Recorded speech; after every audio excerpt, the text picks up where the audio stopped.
Assalamualaikum warahmatullahi wabarakatuh. Sampai paham. Yang wajib mengangkat tangan saat sholat cuman takbiratul ihram pertama aja ya. Jadi kalau teman-teman lihat ada orang ruku pakai ngangkat tangan, sami Allahu liman hamidah, i'tidal, ada yang pakai ngangkat tangan, ada yang enggak. Saat mau ruku ada yang ngangkat tangan, ada yang enggak. Itu karena semua itu tidak wajib. Wajib mengangkat tangan hanya takbiratul ihram pertama setelah niat aja. Misalnya sengaja aku sholat zuhur 4 rakaat wajib atasku karena Allah. Lalu kemudian takbir. Allahu Akbar. Takbir pertama itulah yang wajib. Selebihnya mengangkat tangan cuman sunnah aja. Makanya teman-teman, yuk kita belajar di kanal ini. Kadang-kadang kita suka bingung ya. Ada yang ngangkat tangan, ada yang tidak ngangkat tangan. Kita bingung. Jadi rukun sholat itu ada 13. Salah satunya adalah takbiratul ihram. Itu yang wajib. Selebihnya ngangkat tangan sunnah.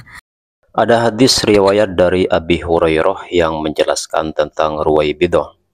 An Abi Hurairah qala Rasulullah sallallahu alaihi wasallam, "Ya'ti 'alan nas sanawatun khadda'at yusaddaqu fiha al-kadhib wa yukadzdzabu fiha as-shadiq wa yu'tamanu fiha al-kha'in wa yukhawwanu fiha al-amin wa yantiqu fiha ar-ruwaibidah." Qila wa mar ruwaibidah? Qala ar-rajulu tafih fi amril 'amah. Rawahu Ibnu Majah.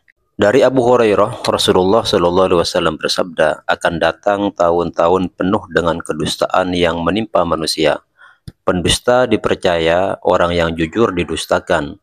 Amanah diberikan kepada pengkhianat, orang yang jujur dihianati, dan Ruwaibidah turun bicara. Lalu beliau ditanya, apakah Ruwaibidah itu? Beliau menjawab, orang-orang bodoh yang mengurusi urusan perkara umum. Hadis ini memberikan informasi beberapa hal. Yang pertama, memberi peringatan tentang bahaya dan dampak berbicara tanpa landasan ilmu. Fenomena orang yang berbicara tanpa landasan sebuah ilmu pengetahuan ini sudah merebak, utamanya di sosial media. Di antaranya video tadi. Ustadzah tersebut, entah dia ustadzah atau gimana saya juga gak tahu, tidak paham dan tidak mengerti betul tentang perbedaan takbiratul ihram dan mengangkat tangan. Antara takbiratul ihram dengan mengangkat tangan itu dua hal yang berbeda. Mengangkat tangan bukanlah takbiratul ihram, dan takbiratul ihram tidak selalu praktiknya dengan mengangkat tangan.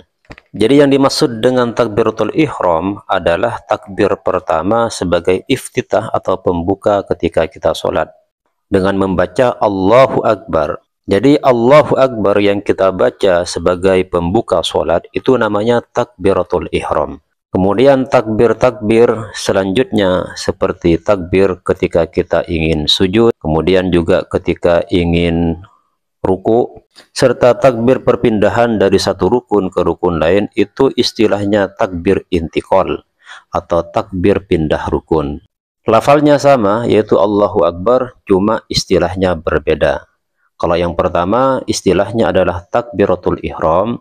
Kalau takbir pindah rukun namanya takbir intiqal.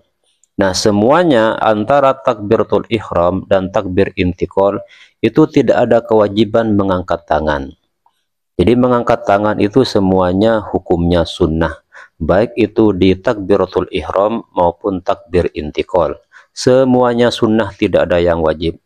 Disinilah harusnya seseorang yang membuat konten dakwah di media sosial mestinya memahami perbedaan antara takbir yang dilafalkan dengan Allahu Akbar dengan mengangkat tangan. Jelas orang tersebut atau ustadzah tersebut tidak membedakan atau tidak tahu perbedaan antara takbiratul ihram dengan mengangkat tangan. Dikira mengangkat tangan itu adalah takbiratul ihram, padahal bukan. Sekali lagi, takbiratul ihram itu adalah sebuah ucapan Allahu Akbar yang dimulai pertama kali ketika kita memulai sholat.